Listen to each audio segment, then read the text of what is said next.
Hi there. Welcome to the Sam Sorbo Show. We're going to get started here. I've got a lot to talk about. We're going to talk about the death of an icon. And Seton Motley is going to join me to talk minimum wage and other government overreach. And then I've also got a guest coming on to talk about parental rights. There's a bill that's making its way through the Florida legislature right now that we're working very hard to pass. And that's something that you'll also want to hear. And then we're going to do a little mailbag just for fun. So it's going to be fun. So thanks for joining me. Before I get any further with that, I want to share with you this beautiful thing that somebody sent me.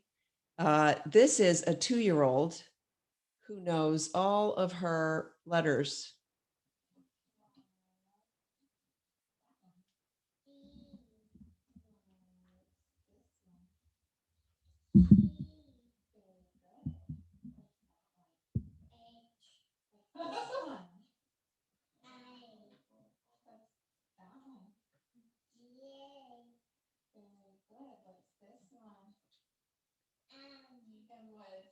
That one.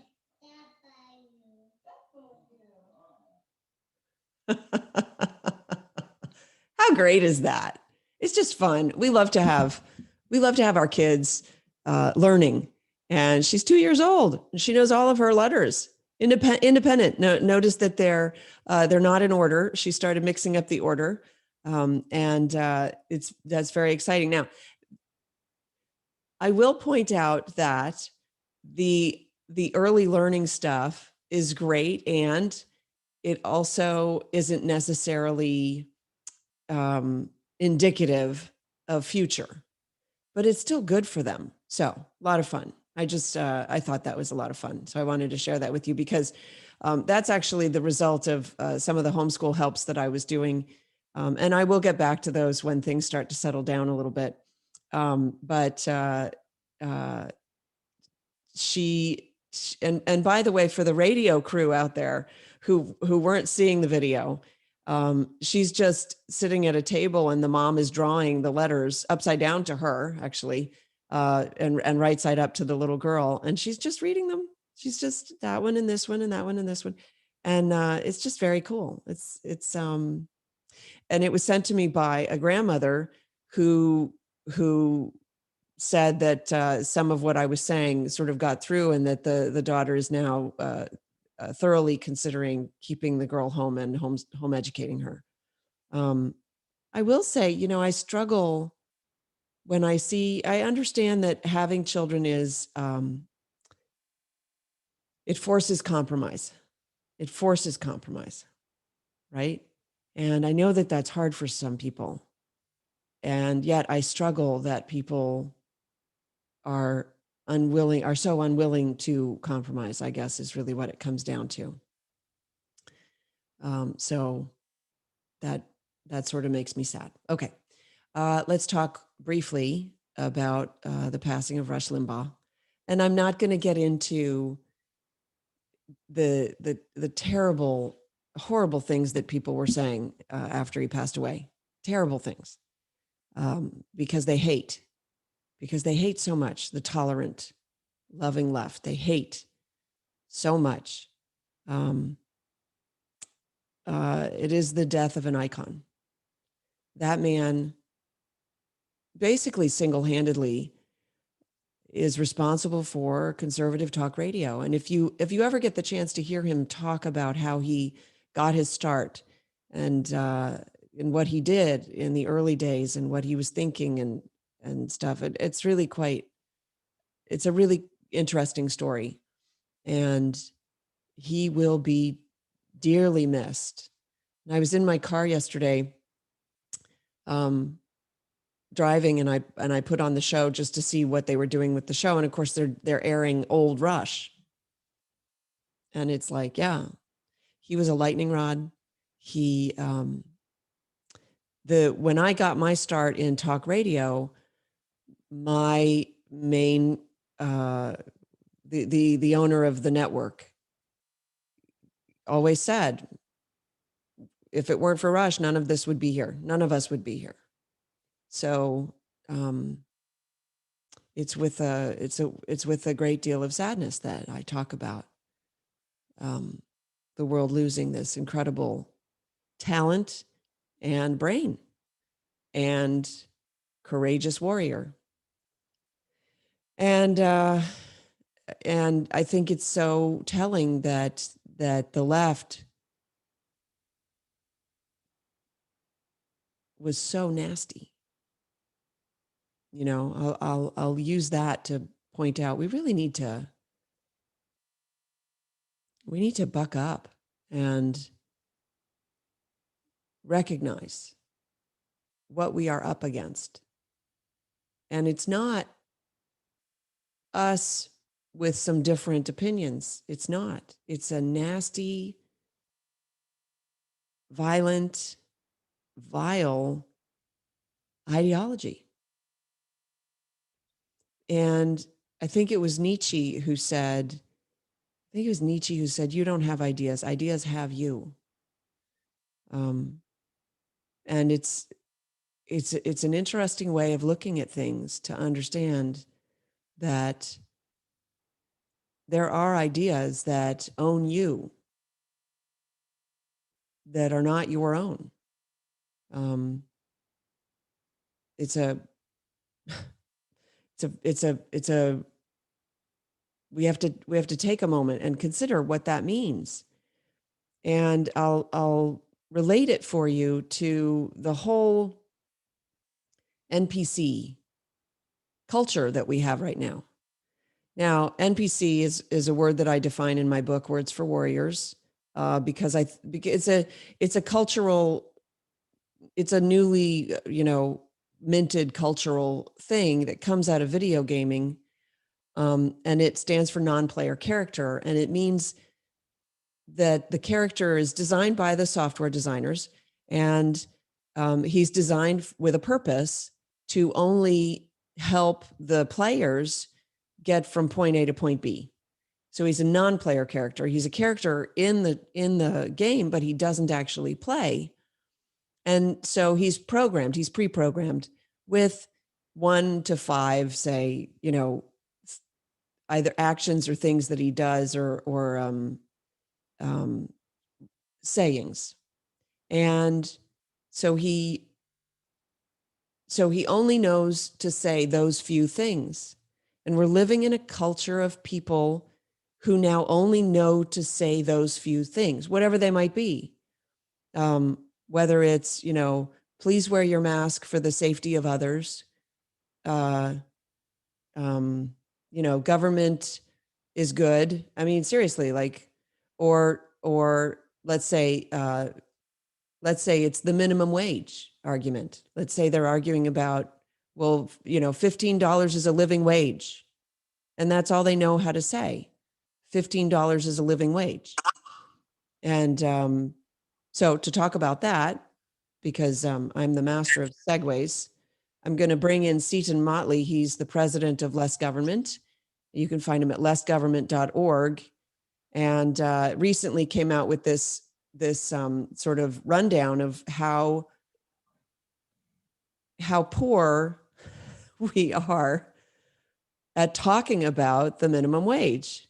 So welcome to the program. I don't see you though. Can you turn on your video? There we go. There you are. Hold on. Let me get up from the dog. You look comfortable. I was. There's the dog. Yes. The minimum wage is a stupid policy, of course. You can't do anything. You can't make a person worth $15 an hour. Okay. You have to lift your camera. Sorry. How's that? Much better. You can't make anyone worth $15 an hour by making it illegal to pay them anything less than $15 an hour. Wages are predicated upon productivity. And if you're only producing $10 an hour worth of value, the $5 an hour that the government's mandating you pay on top of that is going to have to be made up somewhere else. And we've seen this before 9 million times. We did it in Seattle a couple of years ago. They were the metropolitan lab rat, where they paid $15 an hour. One of two things happened, or both. You cut hours or you cut jobs, because you can't afford to, they're not sitting on piles of money waiting to spend them when government mandates that they spend them. They built a business predicated upon market forces. And when the government parachutes in with non-market forces, there's going to be ramifications, intended or unintended. The road to hell is paved with regulation. and that's what happens with the minimum wage. They pretend to know how to run a business when they can't run a business. I love the government, which is $28 trillion in debt and has Medicare and Social Security at $100 trillion short, is going to tell businesses how to run themselves. That's always interesting to me. No one is worse at running anything than government, and they insist on telling more and more people how to run things. Right. Very, very well said. I want to go back to your first statement, because I think that's really the crucial element. You can't make anybody worth $15 an hour. And that's where the whole thing goes off the rails for me, is that the government is decreeing that everybody is worth at least $15 an hour. And the problem with that is it necessitates all the other prices to jump higher in comparison. And so all the government and all the other wages too. And by prices, I meant wages, like all other costs. If you've got a manager that's managing a bunch of $10 an hour employees for $15 an hour, and then all of a sudden, all the people he's managing are making as much as he is, well, then you're going to have to raise his salary too. And that gets us back to one of two things. Heck, do you remember when Bernie Sanders started paying $15 an hour on his campaign, and he cut everyone's hours? I do. Yes, because he couldn't afford to do it at the new artificial wage he set for everybody. Right. This is math. This is economics. The wages are based on productivity. An employer hires somebody for $10 an hour because they think they can get $11 or $12 an hour of productivity out of it. That's how it works. Obviously, if it's not worth it to someone to hire someone for $10 an hour if they're only producing $6 worth of value. Right. You're losing $4 an hour every time this person shows up for work. That's not how it works. And of course, when you raise the minimum, of course, it's also unconstitutional. I know this is a trite concept to revisit, but it's unconstitutional because we have the First Amendment freedom to assemble or not assemble any way we wish, free from government interference or imposition. There is nowhere in the Constitution where they're empowered to enter into the negotiations between every employer and prospective employee on planet Earth or on the United States and impose their will upon it. That's, I think this gets back to the 1964 Civil Rights Act, which swallowed the Constitution and ate it whole. We've eviscerated the entire Bill of Rights with the Civil Rights Act and created this mentality that government can insert itself in all sorts of spaces. It cannot do so constitutionally. Right. The Constitution has certain provisions that are written and they're just ignoring them. Well, yes. And that's, again, if you trace the history of the Civil Rights Act, it's amazing how much damage that did to our understanding of the Bill of Rights, the right to assemble, the right to speech, because now we've got government enforcing thought crime, right? I mean, racism is a thought crime. And, you can think anything you want, free from government interference or imposition, and you can't do that anymore because if you have the wrong if you think the wrong things, there's punishment. This baker in Colorado has spent years and probably millions of dollars defending his right to not make a cake for somebody. We've got a guy who's now up for head of HHS who spent years persecuting nuns for not paying for abortions. I mean, this is how far upside down we've gotten with regard to the Constitution and its protections from government. It's now the government can do. Originally, the government could do very little. Now there's very little the government can't do. Can't do, exactly. The restrictions that the Constitution placed on the government has figured out a way to sort of wheedle out from under them. And part of it is because the government has taught the citizens that it is the answer through our education system. Right. Well, I 20 years ago, I showed up for a radio co-hosting gig.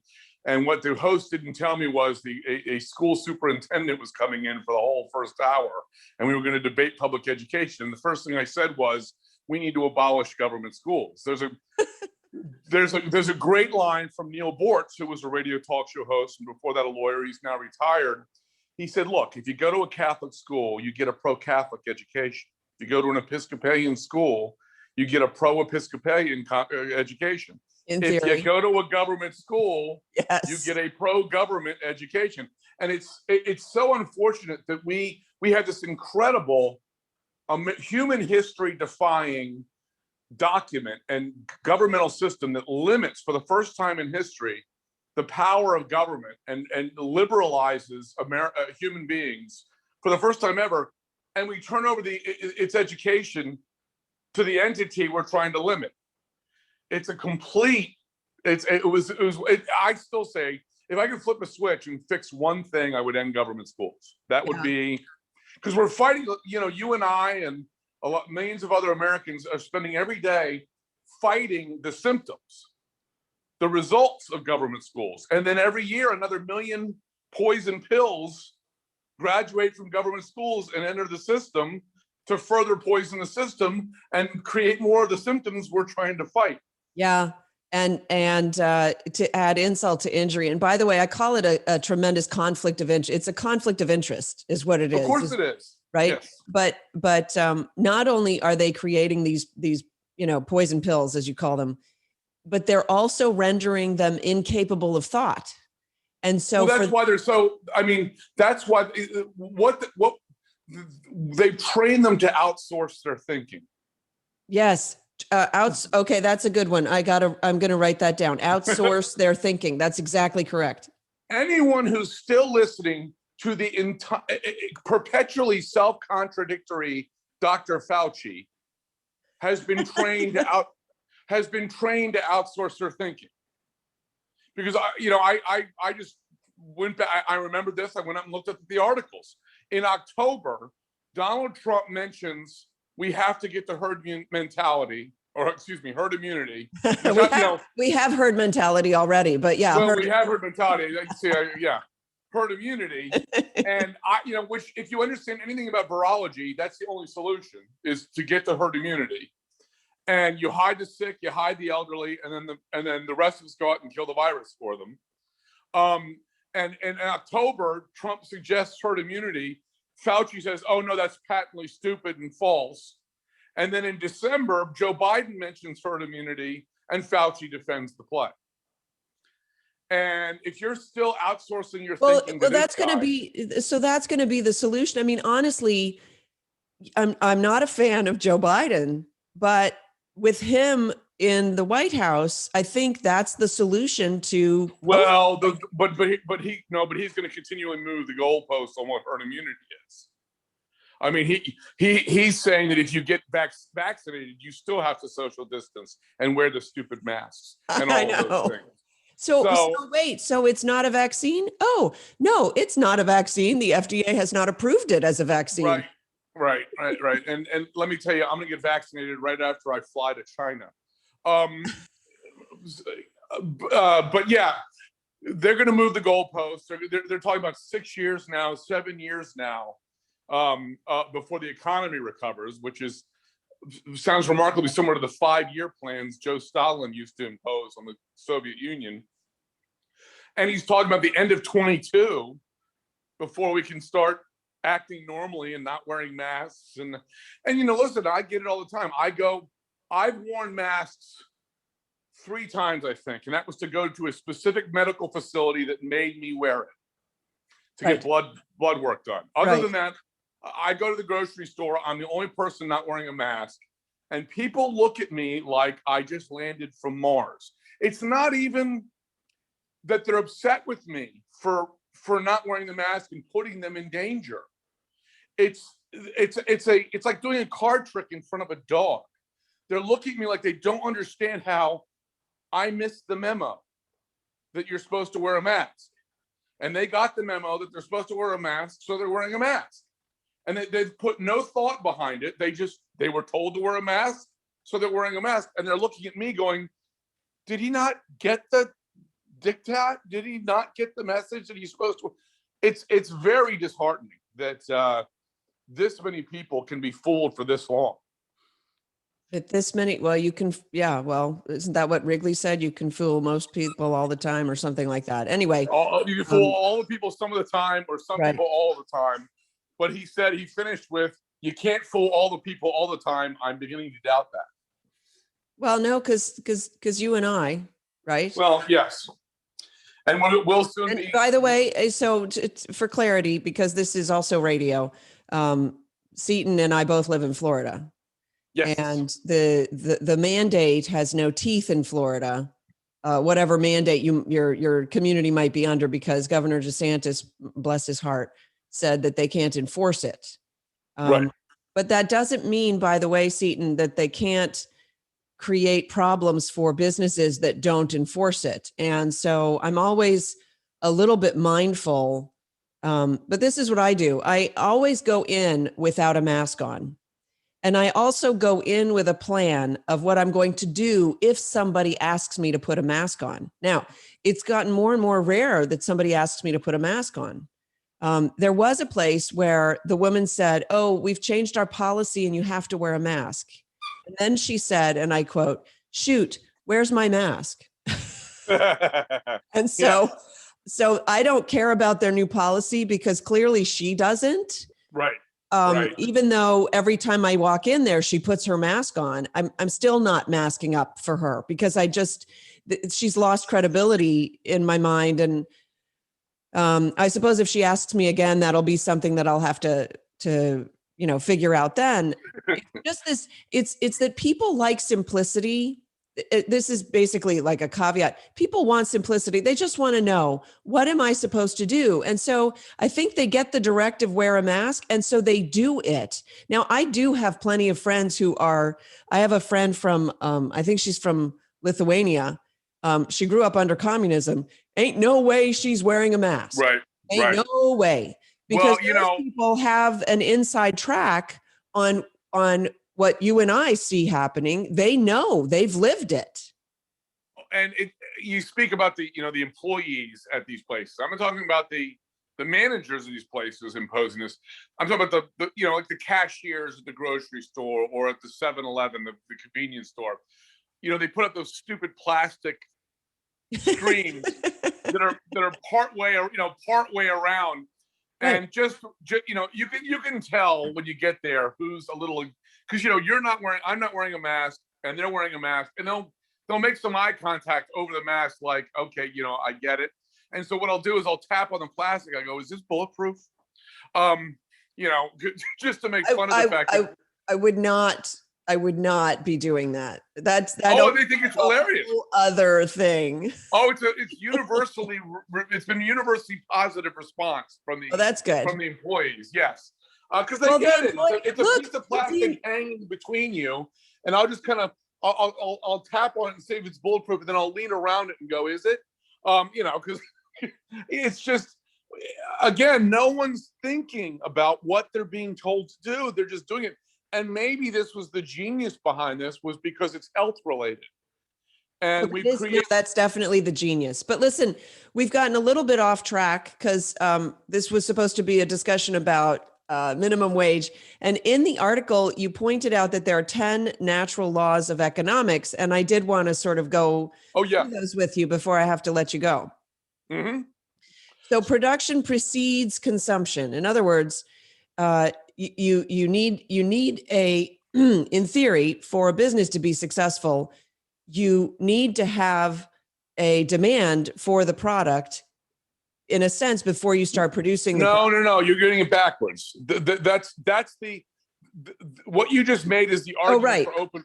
That's the Yeah. other, right. You're making the argument for open borders. Gee, if we import 30 million third world people, all these new businesses will sprout up to feed them and support them and all that. Okay. Please never tell me that I'm making that argument, because that is definitely not the argument that I want to be making. Yes. Well, unfortunately, it was a slip of the tongue. How's that? No, I flipped it around the wrong way. So go ahead. No, you've got the economy evolves. Newt Gingrich, when he was made speaker in '95 in the Revolution, had a great line that had nothing to do with politics per se, but I thought it was a really insightful point. He said, "The best ideas are the ones where after you hear them, you go, oh, well, duh. Of course. Why didn't someone think of this sooner?" Right. And so I said it wrong, and I said corrected. Right. And the reason that I struggled to get it out is because my brain was going, that sounds so wrong. In other words, the iPhone was created and everybody said, oh my gosh, I have to have that. And no one knew what it was before it existed. That's right. So production precedes consumption. In other words, the market runs on innovation. That's right. And no one can direct the innovation. Penicillin was created by accident. They were trying to do something else. Heck, something as mundane as the 3M sticky tabs, that peel off and readhere. Right. He was trying to make a permanent glue and screwed up. It wasn't permanent. Well, silly Petty. Yes. And so you can't steer it by government fiat. You can't centralize plan it. You just have to let these people go. Now, the famous Eisenhower military-industrial complex speech, what the other part of it that no one talks about is he warns also about government getting into the funding of science, because he said that will poison science. No, that's not possible. Science can't be politicized. See, Fauci, comma, doctor. But the doctor is in quotes. Well, yes, I'm starting to think he's a doctor, like Joe Biden's a doctor. Yeah, he warned about government increasing its investment, quote unquote, into science because he saw that as a problem. He used to get so angry when he saw, of course, he was the Supreme Allied Commander of the European theater in World War II. Then he became president. He would see an ad in a magazine like Newsweek or Time for this or that. Oh, shoot, my landline's ringing. I'm sorry. Sorry about that. And he would see an ad for a defense contractor advertising a plane or a tank, and he'd get so angry he'd throw the magazine into the fire. And he felt that way about science too. He respected science, he revered science, and he wanted to protect science from government. And we're seeing now, that was in the 1950s. He left office in 1961, and he was exactly right. 60 years later, look at the mess we've made of science. We spend $40 on AIDS research for every $1 we spend on cancer research. How? Because AIDS got politicized and cancer didn't. Right. And AIDS is a fully preventable disease. And cancer, yeah, you can get. Not so much. Yeah, you can get all kinds of cancers for doing nothing wrong. Yeah. Consumption is the final goal of production. This is rule 2. Yes, because you are producing. The point of production is to make things for people. Again, this is the other shoe of the first shoe, right? Which is production precedes demand, but you've got to produce things that people want, and in order to continue with your business, to perpetuate your business. Right. You can't make things, and government does this all the time.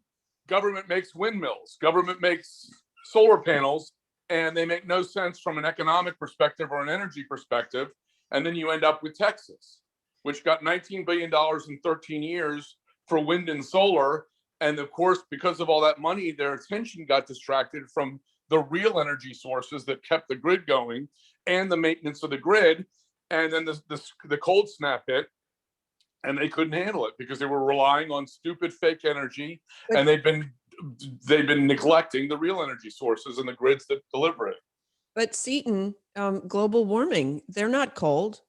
Yes, climate change. I'm in Southwest Florida. I'm south of you guys, and I woke up in the middle of the night last night with the doors and windows open, with my teeth chattering in Florida. So, I had to rush around and close the windows and turn on the heat. So, yeah, global warming. It's the greatest scam on earth. Climate change. Okay, 3 and 4 are also closely related. Production has costs and value is subjective. So there's costs and there's value, and those are two completely different things. Yeah, the cost, of course, is if you're going to provide internet service for everybody, it costs money to dig trenches and lay cable and string houses to houses, or purchase wireless spectrum and build out the architecture inside the spectrum that makes it possible to handle all the traffic of people calling and texting and going on the internet. That costs a lot of money. Right. And what's the other one? Production has value is subjective. And this value is subjective. You can build, they're all, look at the Edsel, look at the, there's all kinds of products you can look at. The beta. Well, and we don't know. Max. We don't know how many other iPhones existed when the actual iPhone came out, or ideas for iPhones, or ideas for things that weren't even going to be remotely close to an iPhone. We have no idea, right? Because you don't hear about the failures so much. You hear about the successes. That's right. And, so, and people have to be old like me to remember this, but there was a VHS and there was a Betamax. Right. Sony had their version of a recording tape. Right. And it was much better quality than VHS, but it was more expensive. Right. And the marketplace spoke, and VHS won, and Betamax went the way of the Edsel and the Dodo. And these things happen remember once upon a time before Facebook, what was the website? I can't remember the name of the website. MySpace was dominant. And all of a sudden Facebook came along. Right. It was a better layout and a better functions. And all of a sudden MySpace, although Fox News made a huge mistake, they pay $1 billion for it. That was about 990 million too much. But yeah, there's always, there's always going to be things that replace the other, unless, and this is very important when it comes to the big tech companies, the government ensconces their market domination. If government creates an artificial cocoon for some sector or some set of companies or whatever, then you can't eradicate them. You can't. Or frankly, or if the business itself or the business together with other entities creates a cocoon, like what they just did to Parler, right? Well, but again, they could. The original sin was Section 230. Without Section 230, they never could have gotten big enough to do that to Parler. Which was government, is what you're arguing. That the government. Yes, I'm saying the original sin is government. Same thing with Tesla, right? And so every time I meet somebody who drives a Tesla, I say, "You're welcome," because my tax dollars, right, allowed you to buy the car. I've written about this. I wrote a piece 5 years ago. Elon Musk, the $5 billion government money genius, quote unquote genius. He's received $6 billion now in government money. I could look like a genius too if I had $6 billion in government money behind me. His entire personal multi-billion-dollar wealth is predicated upon government money. Right. He does solar panels and electric cars, which are entirely government subsidized entities and couldn't exist without government subsidies. It's a giant. And like you said, you're right. They should thank us for. We pay $20,000, $25,000 for our cars. They pay $140,000. And they're still subsidized more. They're subsidized more per car than my entire car's value was when I bought it. It's just, it's completely, again, this is government engaged in science again. Eisenhower warned us about it. Right.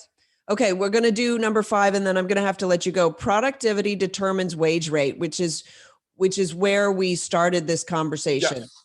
And the idea that you can't pay extra. You cannot afford to pay somebody extra for work that they are not performing, for value that you are not getting.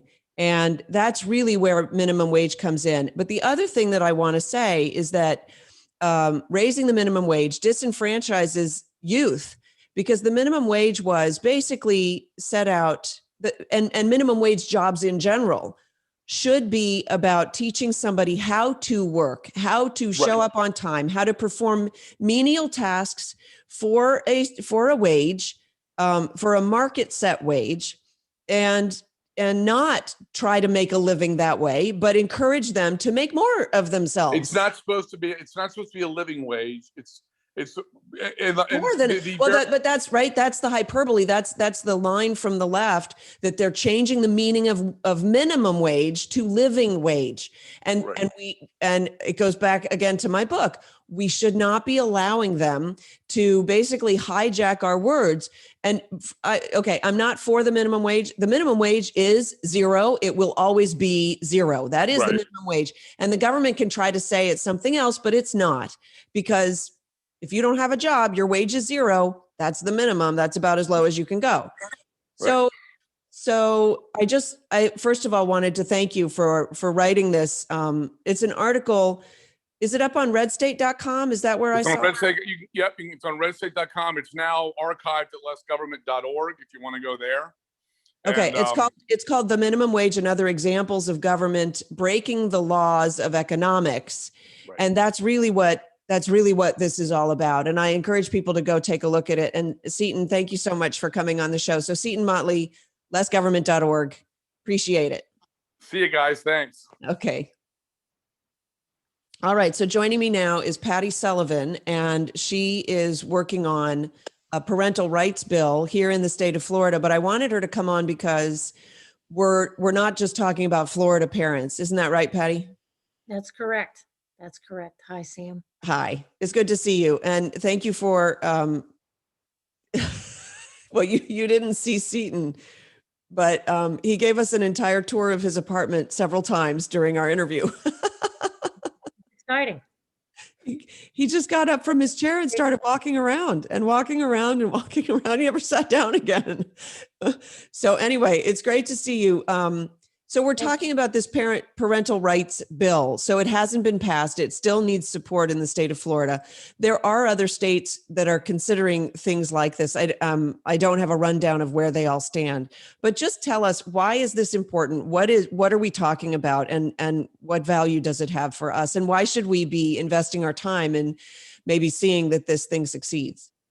Well, I mean, thank you for having me on. I think this is key right now strategically all across our nation, because I don't know if all of our parents are aware, but parentalrights.org was founded by Michael Ferris many years ago, because he saw what was coming down the pike as far as infringement upon parental rights here nationally. And he created a movie called overruledmovie.com. It's a short documentary. And that was filmed mostly here in Florida in 2011, when the Florida legislature passed a very simple memorial affirming parental rights to the Congress here federally. So they can check that. They can check out more about parentalrights.org there. But here in Florida, our bill in particular is very strategic, in that we're stepping up into the fray and helping the government come into alignment and recognizing that parents have the right to determine what's in the best interest of their own children and not the government. So that line, you would think that that's common sense, but more and more it's not common sense. So we actually have to have a law that says that.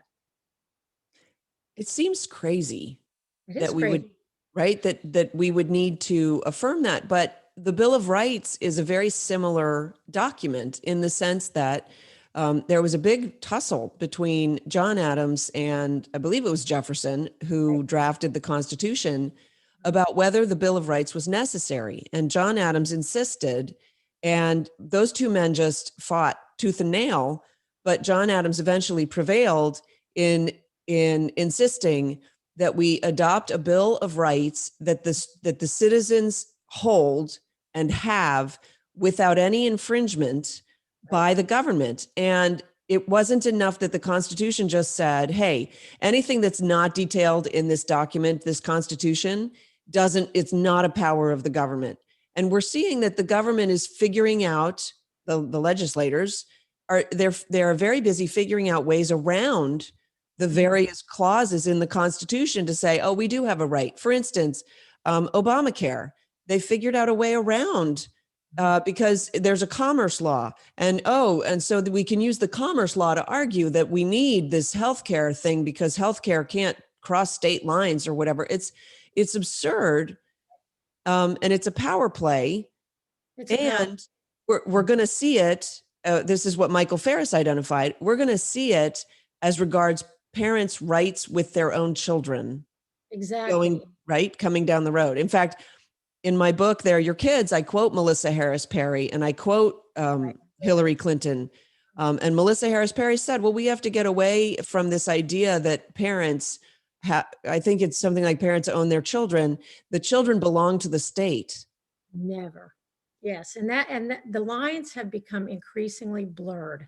And now we're looking at a situation where if parents don't stand up, our legislators are going to continue to infringe upon our rights. It's happening more and more here in this state. We have multiple examples on our website, parentalrightsfl.org, in the news section, multiple examples just in this past year where the lines are so blurred that the government thinks they have the ability to do these things. And when you actually quote the law to them, they completely disregard it.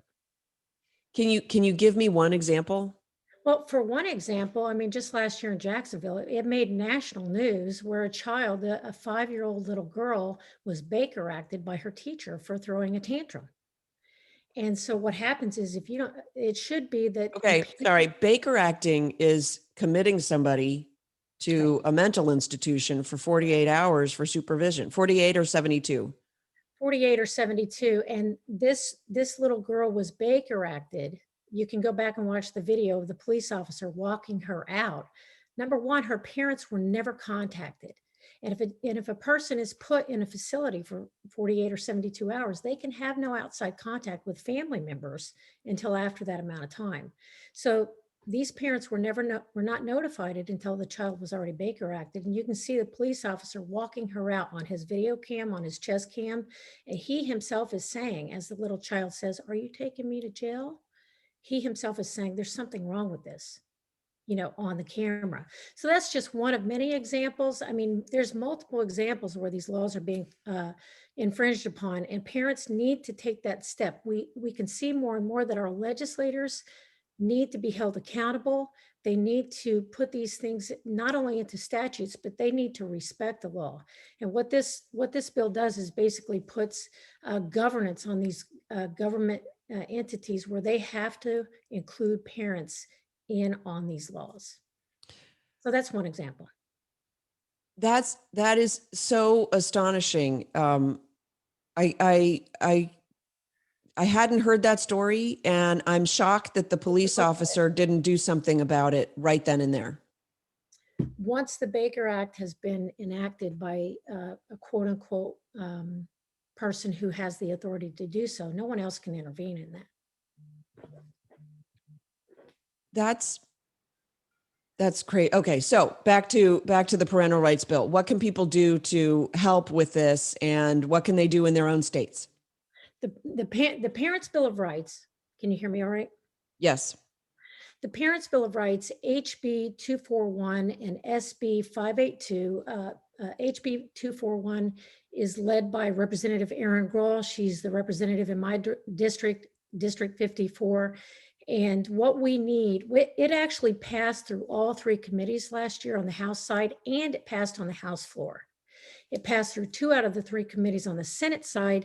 And for reasons that I won't get into, but you can ask me personally if you want, it died in the 3rd committee, unfortunately, by friendly fire, which was a sad event. I don't understand the constant politics that go on, but that's why it takes parents to rise up to step into this gap. And our legislators, especially here in Florida, we're seeing it around the nation, but our legislators here in Florida need to hear from families all throughout Florida. And those calls to action can be found on our Facebook page at Parental Rights Florida. And you can also find us at parentalrightsfl.org. But this bill, the parents in Florida need to step up and let their legislators know that this bill is necessary. This bill is important to them. And throughout this nation, I think it's going to be important. We have 11 states already who have passed, I would say, just a shortened version of this bill, including Nevada, which was led by all Democrats. So this really shouldn't be a partisan issue. Should be a parents issue, and it should be a family issue. And last year, we actually did have bipartisan support. We had a press conference with Democrats and Republicans. However, if they do not hear from the families and the parents, I think if anything that's happened in this nation in the last year or so is that the people are recognizing that we need to step into the gap and let our legislators know that these kind of things are important to us, and families should be honored and respected above all. Yeah, I love the work that you're doing, Patty, and I can tell you're enthusiastic, and I really appreciate it. It's contagious. Yeah, and I will post in the description where people can go, especially in the state of Florida. But even if you're in a different state, you can go on and see the examples and see what's necessary, and maybe participate in your state, or maybe start a bill in your state. Right. It's sad that we are at a place where we would need this. Yeah. But I think that it would be foolhardy to just shrug your shoulders and say, well, it won't happen here. Right. If they're interested in doing it in their own state and they go to our website, there's a free downloadable ebook that they can download that will describe our rights as parents. It will describe the infringement of the government upon our rights as parents, and it will also explain very clearly why we need the Parents' Bill of Rights. And I would encourage other parents in other states to contact parentalrights.org to see how they can work with their legislators to pass something that's similar to this. And this is key because a lot of states are watching us, several in particular, I would say, to see how this is going to play out. And we believe that we're at the forefront of a new movement here in the United States by getting this Parents' Bill of Rights passed. Great. Patty Sullivan, thanks so much for coming on, and we'll talk to you soon because I'm going to get involved here. Okay. All right. So moving on, I wanted to go through some of my emails that I've been getting from people. I got a ton here. It's crazy. I don't know why, but I like to print them out and in no particular order, because honestly, I didn't have even time to order these. But they bring up some really interesting points. And, a lot of them are in response to the interviews that I've been doing for my new book, which did hit #1 on Amazon. And I'm very excited about that because I think that it's an important, I hate to say it's an important book. It's an important topic that we ought to be discussing, is the value of our words. So I started the show talking about minimum wage and the fact that the government is now getting involved in economics. Fauci got involved in economics. He has no right to get involved in economics because he justified his involvement with a scientific medical justification. And unfortunately, that should not be a consideration. Economics people should be involved in economic decisions based on advice, perhaps from science or medicine, right? But I started with minimum wage because the minimum wage is the government itself devaluing the dollar. The minimum wage devalues the dollar. That's the big problem. And when it does so, it actually invites inflation. And as it is inviting inflation, you're going to see a struggling economy. And so our economy will struggle because of the actions of the federal government or the state governments. And that's what we're seeing play out in Seattle. Now, part of the reason that we are the United States of America and not just the American country. I know we go by America, but that's a shortening of the United States of America. Part of the reason for that is because all the states were separately engendered. And so they can proceed the way that they want. And that would be a comparison for us to be able to make for what policies work in different states and what may or may not work for our state. So for instance, the policies that California is pursuing is driving that state into the ground. Those policies should not be exported to other states. And yet, because we aren't taught any of this really in school, in our government schools, and you heard what Seton Motley said about government schools, we are destined to repeat history in a sense. All right, so this is a long one, but it says at the end, thank you and your husband for standing up for what is right. What if everyone decided one day to turn their phones and TVs off and people actually spoke to one another? Our lives begin to end the day we become silent about things that matter. And that's Reverend Dr. Martin Luther King, Jr. I just thought that was really a lovely comment. Our lives begin to end the day we become silent about things that matter. And I got into, I'll share this with you. I was on with Eric Metaxas yesterday, and he said, you know, you and Kevin really stand up for the culture, and Kevin has sacrificed so much. And you both have sacrificed so much, and, you know, hats off to you, blah, blah, blah. And I've turned over, in a sense, I've turned over a new leaf because I've had a realization come to me. We are not people see us as the heroes, right? And I won't push back on that, but they see that we sacrificed, and I will push back on that. The sacrifice is made when you sacrifice your values and principles in order to achieve some kind of false truce, some kind of temporary peace. That's you're sacrificing. You're sacrificing when you put the mask on if you don't believe that the mask is helping you. It's your sacrifice, it's not mine. We gave up making Hollywood money. That's not a sacrifice.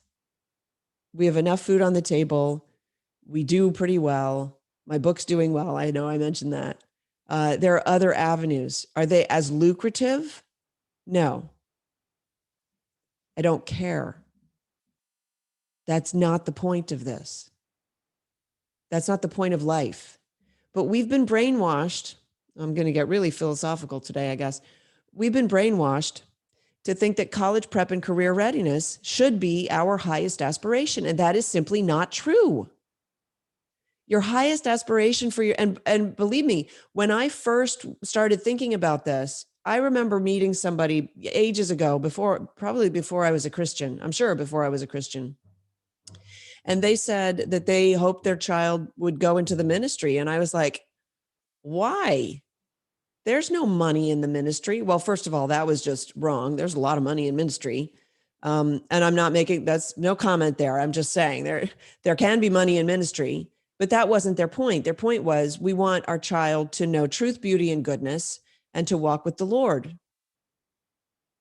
I think that is a great foundation for a happy life. I know now that that the foundation of making a lot of money is not the recipe for a happy life. So there needs to be a balance. And I was having this conversation with a young person the other day, and she said, well, I don't know where I'm going to go to college. I'm not sure what I want to study. I don't really have like career aspirations per se. There isn't anything that's really speaking to me. I really want to have a family. And I said to her, you know, that is a very high aspiration, is to have a family, raise your children with good, solid value. Like, there should be nothing wrong with that. But our culture says, no. College prep and career readiness, women's empowerment, get a job, get a career, wear high heels. Like, and I just think that's a lie that we've kind of bought into, I guess. Okay, here's one. Just heard you on Heidi Harris show and loved your message. bought your book. Can't wait to read it. Keep up the good work you do. Thank you so much, Kathy. I really appreciate that. Buy my book for a friend. Makes a great Father's Day, Mother's Day gift, Easter, good Easter gift. In fact, I'm thinking about putting together Easter baskets and putting my book in them. Although it's not Easter colors, it's red, white, and blue. That's okay. I'm appalled about Facebook canceling Kevin. Christianity as a whole is being attacked, and I applaud you and your husband making faith-based and wholesome movies. If there is some other social media platform you and your husband will be using, please let us know. Yes, CloutHub, Parler, and Gab. And I haven't decided where I'm going to focus. So I have accounts, and so does Kevin, at all three. And we're just inviting people to follow right there, follow there. And we're posting sort of a little bit intermittently right now because the following is not that big. Kevin still is huge on Twitter. My Twitter following is growing for whatever reason. At the Sam Sorbo is my Twitter handle. And so thank you for reaching out and asking, Kevin, where we're going to land. We don't know exactly, but I will say, please go to our website, Sorbo Family Film Studios, sorbofamilyfilmstudios.com, and it'll be in the description, and sign up for our newsletters because we do send newsletters, and they're kind of fun. And we just want to be able to stay in touch with you guys because eventually it is quite possible that the left succeeds at silencing us on social media. They've been doing a bang up job with Kevin on Facebook, frankly. And I think that's it. Because I've been watching the time this time and I'm trying to calculate in my head how long I have. I'll do one more. I do have an extra minute here. There are many non-politicians of the Democrat Party that are moderate, and they're also concerned about the move towards socialism. And so this person is first thanking me for speaking out about the communist and socialist and fascist tyranny that we're seeing. The liberal fascists are hard at work. There are no right-wing fascists. If you hear any of my interviews about my book, that's sort of a core point that I'm trying to get across. But they asked me, please also consider differentiating between Democrat socialist politicians versus Democrats that are true follow Americans of the Constitution. If you're not part of the solution, you're part of the problem. That's all I can say. So those people need to wake up and understand that they're part of the problem. That's pretty much the message that I have. There were plenty of lovely, kind Germans who did nothing during the Nazi regime, who refused to participate, who were too scared. And I understand scared, but sorry, no, I got nothing. I'm happy to know that they're out there, but if they don't make their voices heard, then they're useless. Other than that, I really don't have an opinion about it. All right, everyone. Thanks so much for joining me. This is the Sam Sorbo Show with your host, Sam Sorbo. Tomorrow, I will be at CPAC. I'll be doing a special recording there. I'm hoping to get lots of great recordings to share with you in the coming weeks. So do stay tuned. Sign up, please. Subscribe to my YouTube channel. Even if you only listen on radio, if you subscribe to my YouTube channel, it just helps me grow my brand. And if you believe in my message, then any help that you can give me to get my message out is greatly appreciated. Thank you so much. Bye-bye.